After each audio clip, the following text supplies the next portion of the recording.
Alright guys, a quick one. Here, I'll detail how to label an alarm on Apple Watch.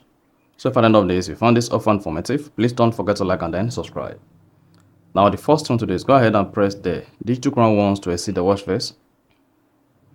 Locate and click on alarm. Once you selected alarm, click on the plus button to add an alarm. Then set your alarm.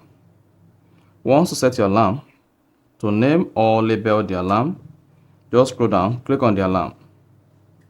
Once you click on the alarm, scroll down, you should see label. Click on that. Then give this alarm a name. So I'm just going to say routine. So that's the name of the alarm. So call this routine.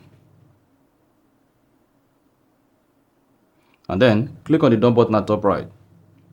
Then you should see alarm labeled routine. Then hit the back button. Then you should see the name of the alarm. You see that? So that's exactly how to name or label alarm on an Apple Watch. So if you found this offer informative, please don't forget to like and then subscribe.